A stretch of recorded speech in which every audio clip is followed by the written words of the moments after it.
How's it going, guys, and welcome back to the channel. Now, I just got back from doing the review on this brand new 2022 GR86. It is an automatic. If you haven't checked out that video, I definitely highly suggest checking it out. I'll leave a link on top of this video right now. I go through more of like the in-depth specs and stuff of this new GR86 and what to really expect when buying one of these things. But for today's video, we're just going to do the kind of POV driving footage for you guys. Again, it is an automatic, but I'm in the track mode right now with the traction control off, and it still is a blast to drive.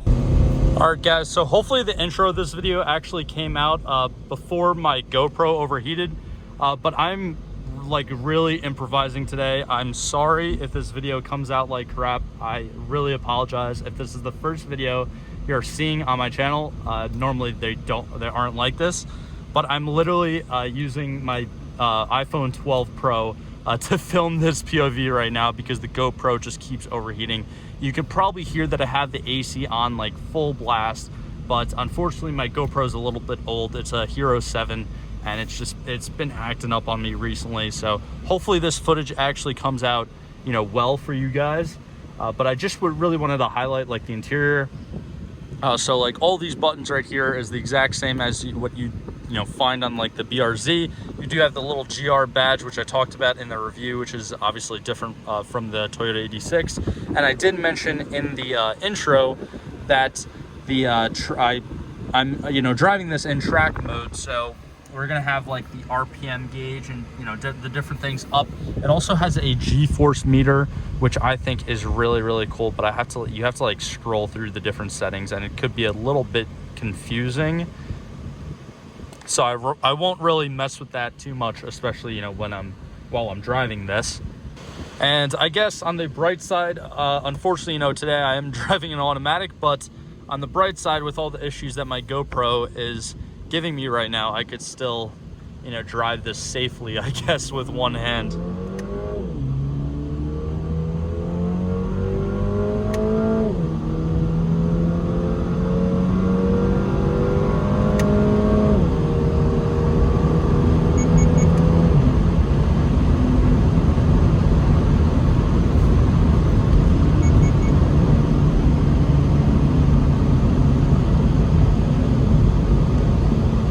But you can see that under acceleration and a straight line, this car honestly isn't incredibly impressive. However, when taking corners with this thing, it handles extremely well. Definitely pulls a decent amount of G's. I could just tell by going around the different streets around Sansone Toyota. And also, if the intro did get messed up, I do have to give a shout out to Sansone Toyota for letting me drive this GR86. They've worked with me in the past. I have nothing but good things to say about them. They've shown nothing but support to the channel. And if you are in like the central to North Jersey area and are looking for a new Toyota, whether it be a new GR86, a new Supra, whatever the case may be, I definitely highly suggest you go to these guys. But if you haven't checked out the full review on this GR86, I definitely, highly suggest you go do that. But I go through more of like the specs and what to actually, expect if you're going out and buying one of these new GR86s. But here we go, accelerating.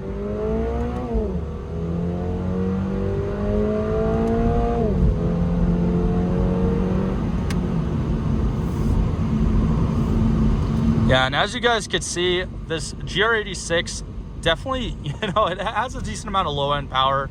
I know I said that, both in the review and before, that, it's not really too impressive in a straight line, and it's still really not. It's not something that, will really, throw you back in the seat or anything like that.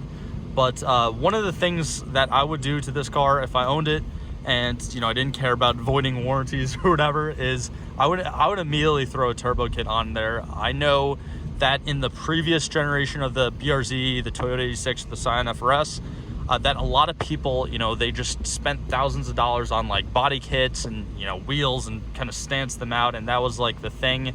Like every one of these that you saw at like a car show or a meet or whatever had a wide body kit on it, which, I mean, that's fine if that's like what you enjoy, I guess. But me personally, I like to actually go fast in cars, and I'm not like much of a stance guy myself. Again, I'm not really throwing hate at that community or whatever.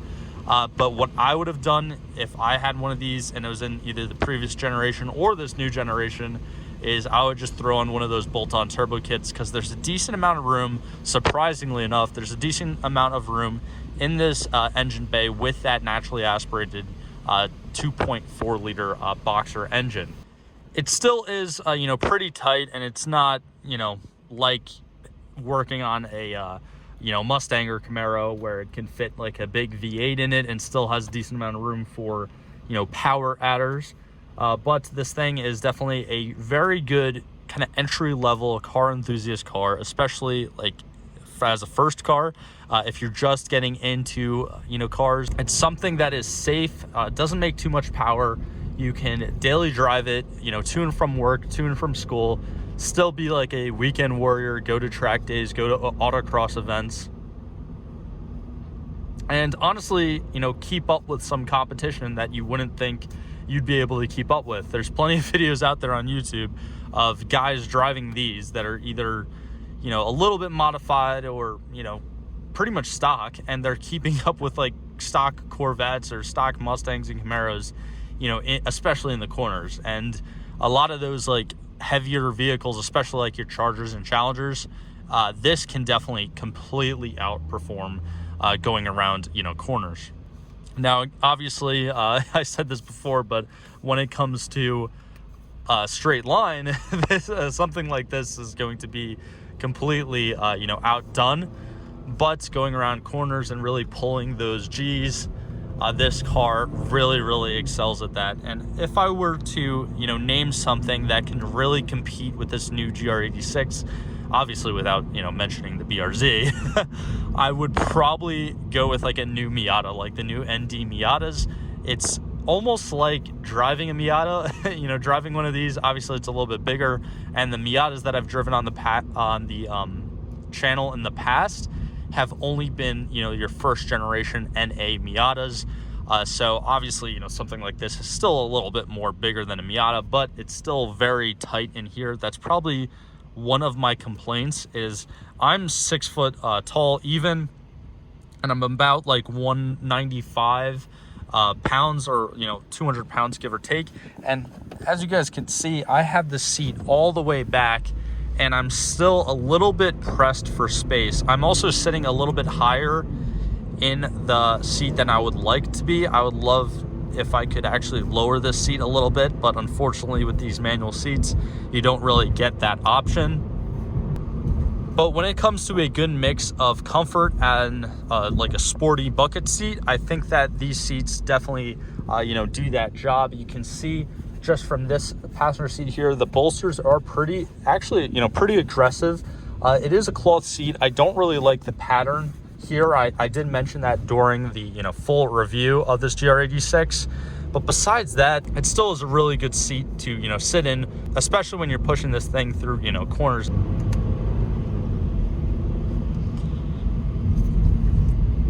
Now, this is pretty much just gonna be it for today's video. Again, if you want more of like an informative input, or you want to know more about the specs of this car, definitely be sure to check out the full review that I did on it. I'm probably going to be posting the full review before I post this video, so I'll leave the link on top of the video, or throughout the video I should say.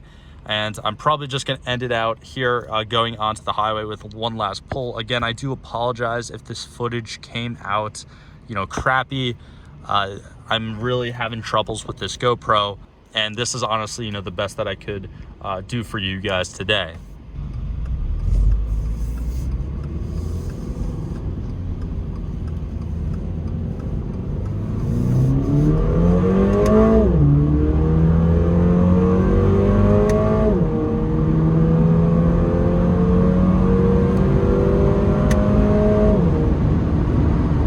Yeah, one thing you definitely have to get used to is the delay with the paddle shifters.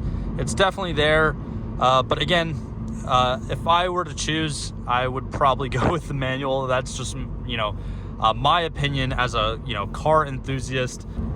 But I did say this in the review, and I'll say it again one last time. If you're in the market for one of these and you come across an automatic and the dealership, you know, doesn't have a manual and you can only get an automatic at this time, I still highly suggest you just go for the automatic. I don't think that it's a deal breaker. I think that the automatic trans, you can, you know, change the gears over here with the stick, or you can use the paddle shifters and it could still be fun. But that's pretty much just gonna be it for today's video. Again, definitely be sure to leave a like, subscribe, comment, all that stuff. Click the little bell icon too down there. That actually notifies you every time that I do post a video.